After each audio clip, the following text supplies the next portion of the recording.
നമസ്കാരം. ചാനൽ 91 ന്യൂസിലേക്ക് സ്വാഗതം.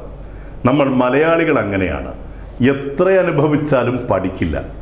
പണ്ട് നമ്മളെ പറ്റിച്ച് ആട് വളർത്തൽ, തേക്ക് വളർത്തൽ, മാഞ്ചിയം എന്നൊക്കെ പറഞ്ഞ് നന്നായി അതിലൂടെ ലക്ഷങ്ങൾ പോയവർ, കോടികൾ നഷ്ടപ്പെട്ടവർ, പണം പോയിട്ടും പുറത്തു പറയാത്തവർ, പോപ്പുലർ ഫിനാൻസ്, പിന്നെ 21 വയസ്സ് മാത്രം പ്രായമുള്ള ശബരിനാഥ് എന്ന മീശകളിർക്കാത്ത പയ്യൻ മലയാളി വർഗത്തെ പറ്റിച്ച് അടിച്ചു മാറ്റിയത് കോടികളാണ്. നമുക്കല്പം ആർത്തി ഇല്ലേ എന്ന് ചോദിച്ചാൽ അല്പമല്ല, നല്ല ആർത്തിയുള്ളവരാണ് നമ്മൾ മലയാളി ഫ്രം ഇന്ത്യ. അങ്ങനെ തന്നെ പറയേണ്ടി വരും. അധിക പലിശ എവിടെ കിട്ടുന്നുവോ ആ സ്ഥാപനത്തിൻ്റെ ബോർഡ് പോലും നോക്കാതെ കയ്യിലുള്ളത് അവിടെ കൊണ്ട് തള്ളിക്കൊടുക്കും നമ്മൾ. കിലോ കണക്കിന് സ്വർണം ഊരും പേരും അറിയാത്ത ബ്ലേഡ് സ്ഥാപനത്തിൽ കൊണ്ട് ചെന്ന് കിഴികെട്ടി വയ്ക്കും നമ്മൾ. നിക്ഷേപത്തിൻ്റെ ആദ്യ മാസങ്ങളിൽ തിരികെ നിക്ഷേപത്തിൻ്റെയും സ്വർണത്തിൻ്റെയും പലിശയായൊക്കെ കിറുകൃത്യം വീട്ടുപടിക്കൽ കൊണ്ടെത്തിക്കുന്നു. ആ പണം കണ്ട് നമ്മുടെ കണ്ണ് മഞ്ഞളിക്കും. പിന്നെ മാസാമാസം പെരുകി വരുന്ന പലിശ കൂട്ടിക്കൂട്ടി അറിയാതെ സ്വർണ്ണ സ്വപ്നങ്ങൾ കണ്ട് നമ്മൾ അങ്ങ് ഉറങ്ങിപ്പോകും. 1-2 മാസം കഴിയുമ്പോൾ ആടുകിടന്നിടത്ത് പൂട പോലുമില്ല എന്ന് പറയുന്നത് പോലെ പണം കൊണ്ട് കുഴിച്ചിട്ടടുത്ത് പഴയ കൂളിംഗ് ഗ്ലാസ് വെച്ച MD-യും ഇല്ല, ടൈ കെട്ടിയ മാനേജറുമില്ല, ഫ്രണ്ട് ഓഫീസിൽ ഇംഗ്ലീഷ് മാത്രം പറഞ്ഞിരുന്ന വെളുത്ത് കൊലുന്നനെയുള്ള ആ സുന്ദരി പെണ്ണുമില്ല.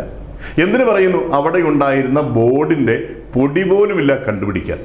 അല്ല, ഇതൊക്കെ കുറച്ച് വലിയ സെറ്റപ്പാണ്. കൂണുകൾ മുളച്ച് പൊന്തുന്നത് പോലെയാണ് കേരളത്തിൽ ദിനം പ്രതി ഉയർന്നു വന്നുകൊണ്ടിരിക്കുന്ന സ്വർണ്ണപ്പണയ സ്ഥാപനങ്ങൾ, പലിശയ്ക്ക് പണം നൽകുന്ന ഇടപാട് കേന്ദ്രങ്ങൾ.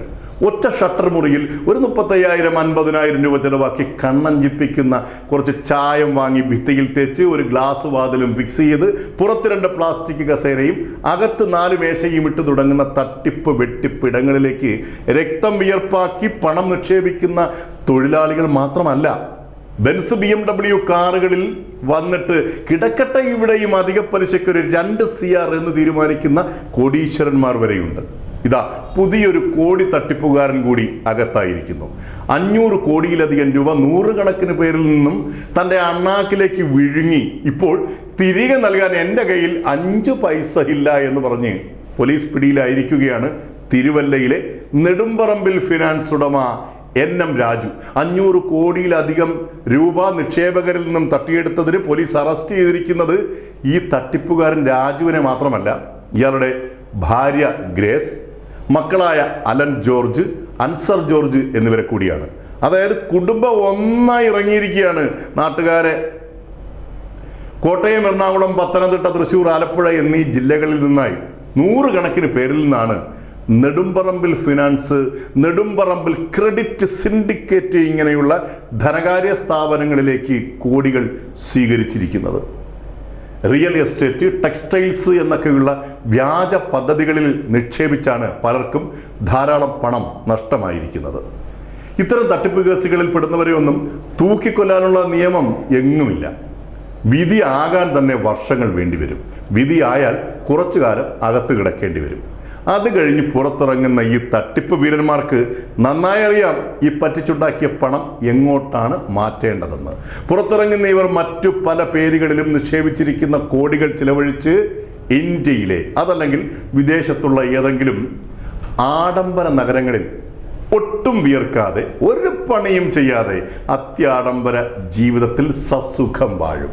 പണം പോയവരോ വർഷങ്ങൾ കോടതികളിൽ ഇങ്ങനെ കയറി ഇറങ്ങി തങ്ങളുടെ അധ്വാന സമ്പാദ്യം നഷ്ടമായ വേദനയിൽ, നിരാശയിൽ കുറച്ചു കാലം കഴിയുമ്പോൾ എല്ലാ സുഖങ്ങളും ബാധിച്ച് അതല്ലെങ്കിൽ ഹൃദയവേദന വന്ന് ജീവൻ തന്നെ നഷ്ടമാകും. എന്തിനാണ് ഇത്തരം കോഴിക്കോട് സ്ഥാപനങ്ങളിൽ വീണ്ടും വീണ്ടും നമ്മൾ മലയാളികൾ പണം കൊണ്ടിട്ട് ജന്മം പാഴാക്കുന്നത്?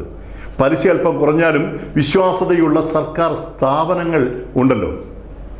നമ്മൾ അധ്വാനിച്ചുണ്ടാക്കിയ പണം അവിടെ കിടക്കട്ടെ.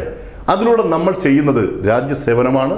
നമുക്ക് ലഭിക്കുന്നത് ന്യായമായ സാമ്പത്തിക സുരക്ഷയും. News desk, channel 91.